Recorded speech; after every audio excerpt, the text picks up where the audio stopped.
JFD, just fair and direct. Okay, hello and welcome everyone. Welcome to JFD Traders Tea Time with me, Darius Anucauskas. Today is the 28th of July 2020. So yep, welcome everyone. Welcome to this Tuesday's afternoon session where we're going to have a quick look at the markets, a few of the charts, the usual stuff. But before we do that, as always, let's quickly have a read through our risk disclaimer. So, the content we produce does not constitute investment advice or investment recommendation, should not be considered as such, and does not in any way constitute an invitation to acquire any financial instrument or product. As always, a few seconds for you to read the rest and we can continue.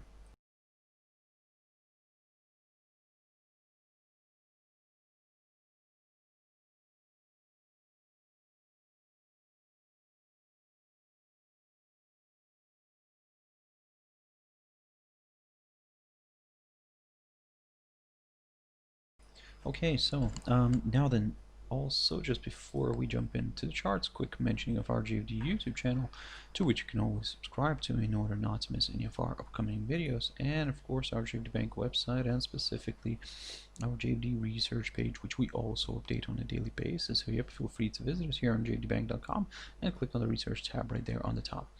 Now, just also before we continue with the charts, a quick reminder, basically, or actually not a quick reminder, just letting you know that tomorrow and on Thursday, there won't be any Traders Espresso nor Tea Time videos, so I will resume on Friday. So, yep, guys, just to let you know, like I said, that the Traders Tea Time and Espresso will be back on Friday. Now, jumping into the charts very quickly, so the first one I want to touch on here is the German DAX. Now here, the index is, well, it is on the edge a little bit, like, as you can see here. So the index today is trading just around its upside support line taken from the low of the 19th of March. Now I talked a lot about this line, and basically what I was saying, that if we get a break of that upside line and then we get a daily close below the area somewhere below the 12,773 territory right here, then, you know, I mean, there is a possibility maybe to see some further declines. And although we are seeing the index today trading in the red, although we are seeing this violation of this upside line, still the day is not finished. So probably the bears should not get their hopes up too early, because again, if this by any chance reverses back to the upside here and then ends the day above this upside line, or even better, above the 12,913 level that I've mentioned in my previous videos, then yes, we could maybe consider a bit of an up move here back towards the highs of last week. But again, for now we are on the edge here a little bit, so let's wait and see. Let's see where this is gonna end up being. If we get a daily close below this area, below this 12,773 territory, and also below this 21-day EMA here shown as the yellow line, then, well, I mean, this could maybe open the door towards slightly lower levels again, but again, we need that confirmation break and a daily close.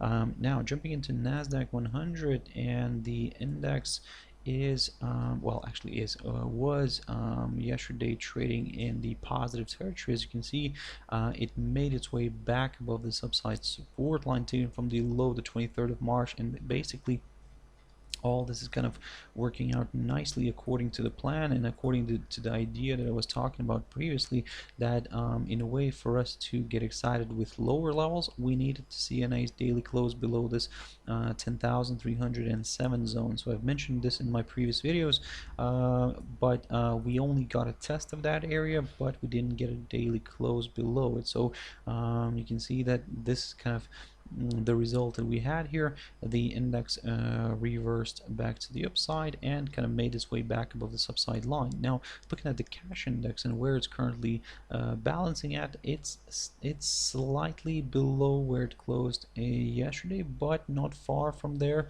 and in a way we will see a small, probably, opening gap to the downside here, but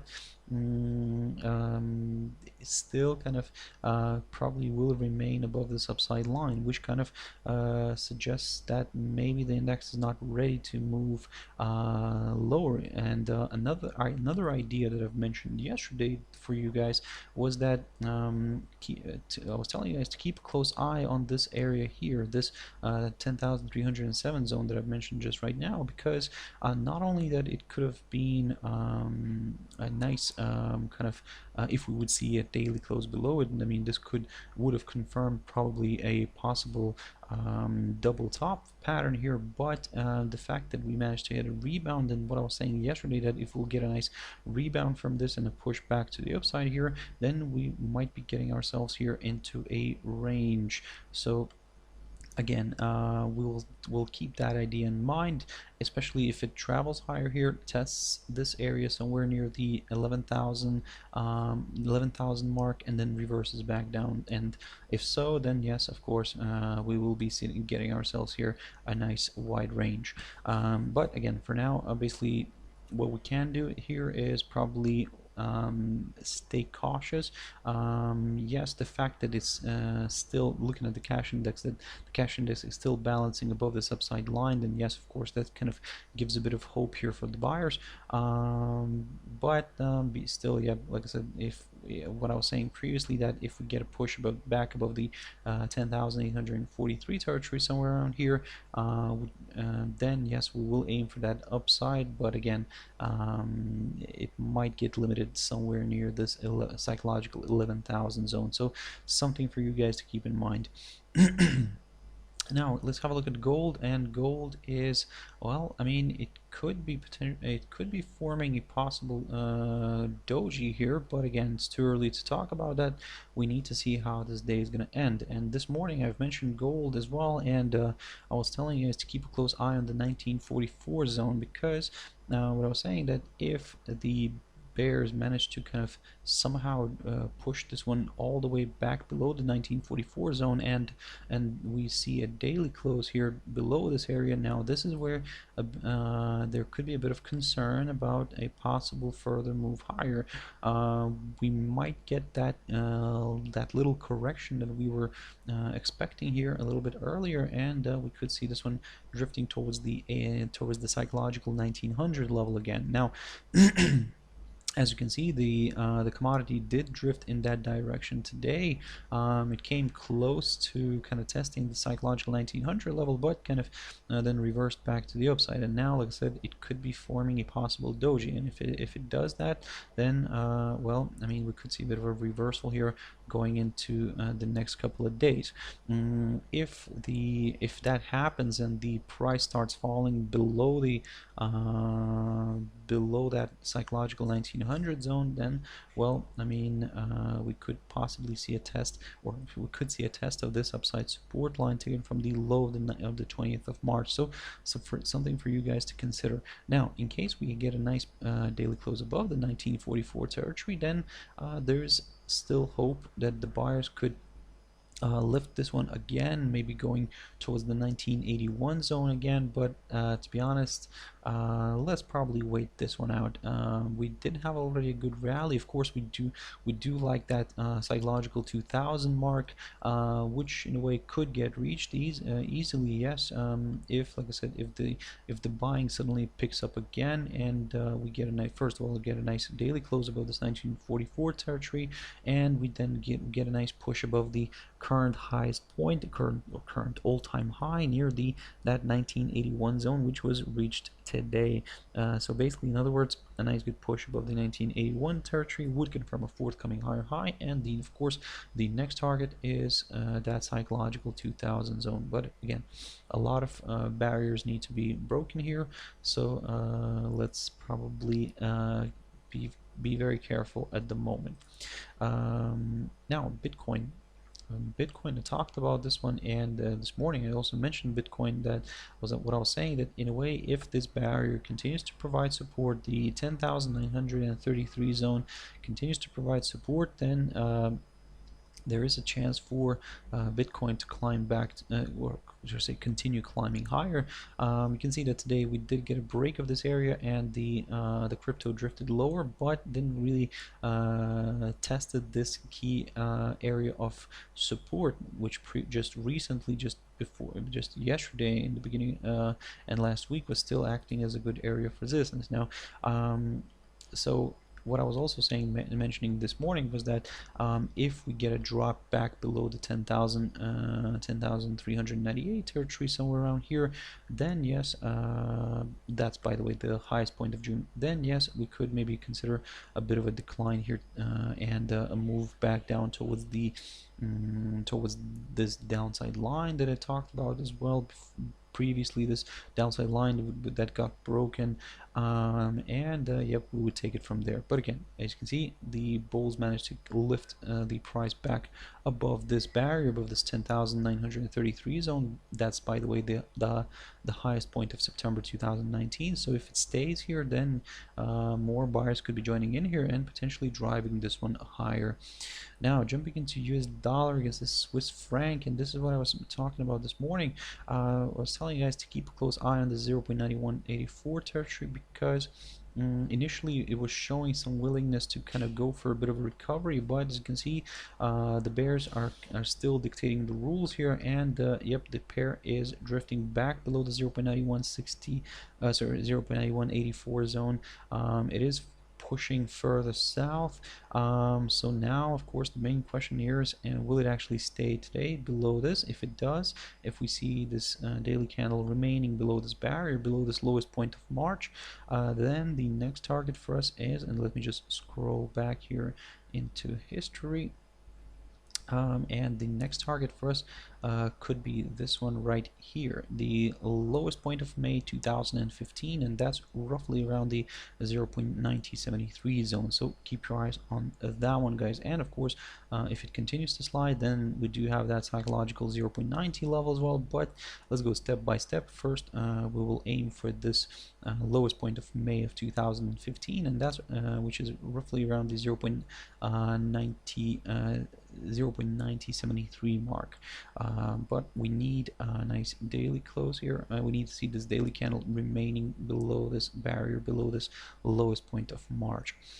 Now, US dollar against Japanese yen, and here the slide continues. So basically, I talked about this one yesterday, and the pair drifted further below this 105.94 zone, and yep, it reached one of my targets here, the 105.12 territory. So this is where initially yesterday it got a hold up, and today it's also getting another hold up around this level, and that's, by the way, the low of the 16th of March. So for now, if the slide continues, then the next potential target is the 104.50 territory, roughly around here, guys.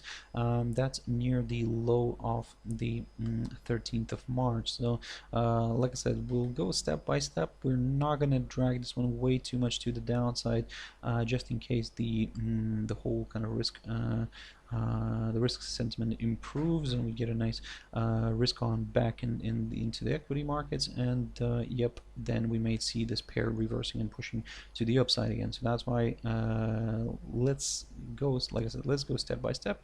First, of course, keep your eyes on this 105.12 territory. If we get a nice good drop below this, then the next target is this 104.50 level.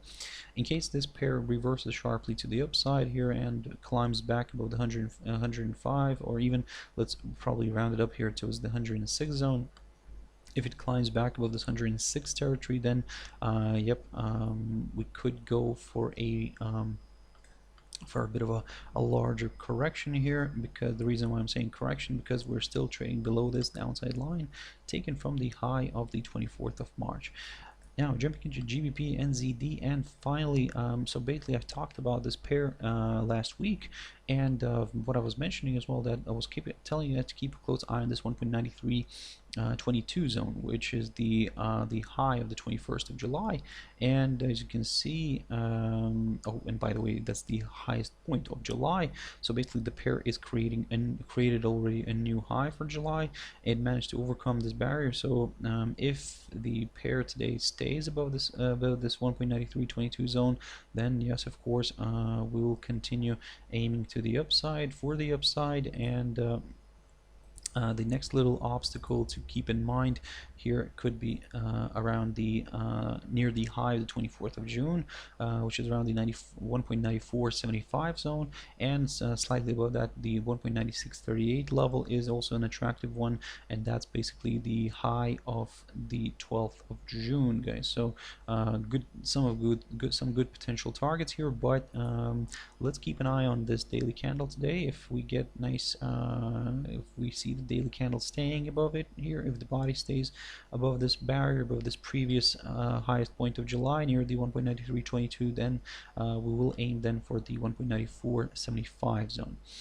Now, and finally, Euro USD. So the pair is stuck, I would say. So it's not really doing much today. So it did decline. Initially, did try to move higher, but failed to reach the high of yesterday, and then started correcting lower. But the most important thing here is that it's still balancing above this 1.1725 zone. So I talked about this level previously, and that's basically the marked by the inside swing low here of the September 24th of 2018. And as long as the rate remains above this area, there is still a good chance we could see a push towards the 1.1815 territory marked by the highest point of September of 2018. So again, like I said, keep your eyes on this 1.1725. If it continues to provide support, then we may get a test of this 1.1815 level earlier. If it fails to do so, if it fails to remain above the 1.1725 territory, then just maybe we could see a bit of a correction here to the downside. Of course, it would be a little bit difficult one to say that it might travel all the way towards this upside line, but first we'll keep it short and simple. We'll first aim for the highest point of October 2018 near the 1.1622 zone, but then the next target could be the highest point of 2019 near the 1.1570 area. So again, but for all these levels, we need to see the daily candle staying at least below this 1.1725 territory, and then this could increase the chances of seeing a test of these two levels that I've just mentioned. So guys, like I said, really hope you found it useful. Just a quick reminder again that tomorrow and on Thursday we won't have any Traders Espresso nor tea time. I'll resume again on Friday, but I hope you have I hope you have wonderful kind of 2 days of trading. So yep, I'll pick up on the markets on Friday, see how everything's kind of getting along. But yeah, guys, stay safe, both health-wise and market-wise, and I'll catch you later. Thank you very much, and bye-bye.